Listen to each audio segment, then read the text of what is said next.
On prend à présent la direction du Royaume-Uni où l'ancien Premier ministre britannique Boris Johnson se bat pour sauver son avenir politique. Il s'exprime pour l'instant devant une commission qui va passer au crible ses mensonges durant la crise du Partygate. C'est fait à Downing Street en pleine pandémie. Le point, Alice Debatty. Une Bible à la main, l'ancien Premier ministre britannique promet de dire toute la vérité. Le scandale du Partygate lui a déjà coûté son poste en juillet dernier. Aujourd'hui, cette commission parlementaire doit déterminer si oui ou non Boris Johnson a délibérément menti devant les députés en 2021. À l'époque, il nie toute l'affaire.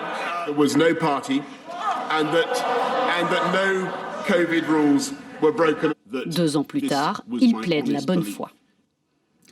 I am here to say to you, hand on heart, that I did not lie to the House. When those statements were made, they were made in good faith and on the basis of what I honestly knew and believed at the time. Mais les témoignages des employés et les photos semblent prouver le contraire. Il y a notamment ce pot de départ organisé en novembre 2020. Boris Johnson est entouré de plusieurs collègues. À l'époque, les rassemblements de plus de 2 personnes sont interdits. Quand on l'interroge, l'ancien Premier ministre botte en touche. When I looked at that group, it did not for one second occur to me that we were in breach of the guidance given the logistical difficulties we faced in number 10.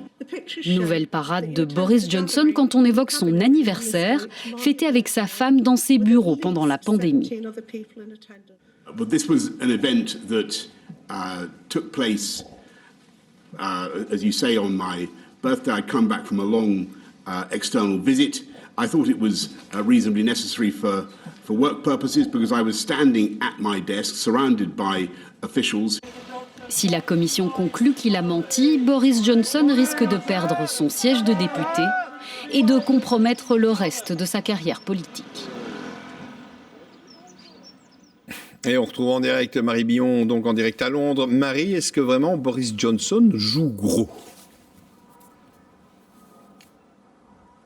Oui, il joue très clairement sa carrière politique. Parce qu'en fait, ce que cette commission doit établir, c'est si Boris Johnson a non seulement induit le Parlement en erreur, ce qui est déjà quasiment certain, mais surtout avec quelle intention il a induit le Parlement en erreur. L'a-t-il fait à l'encontre de ses intentions, ou bien l'a-t-il fait intentionnellement, ou bien par manque de prudence? C'est ce que cette audition doit déterminer, avec bien sûr les dizaines de témoignages que la commission a recueillis pendant les 10 mois qu'a duré son enquête jusqu'à aujourd'hui. Et une fois qu'elle aura établi son verdict, eh bien Boris Johnson pourra être condamné à simplement présenter des excuses au Parlement, ou bien si vraiment il a menti au Parlement avec intention, eh bien il pourrait être suspendu de la Chambre des communes. Et s'il est suspendu pour plus de 10 jours, eh bien une élection anticipée pourrait être tenue dans sa circonscription. Il pourrait donc être éjecté du Parlement. C'est une possibilité, mais avant ça, il faudra que ses collègues députés approuvent ou alors réprouvent la décision de la commission parlementaire. Et ça n'arrivera pas avant plusieurs mois puisque la commission parlementaire s'est retirée pour décider de son verdict et on n'attend pas une réponse avant plusieurs semaines. Merci Marie.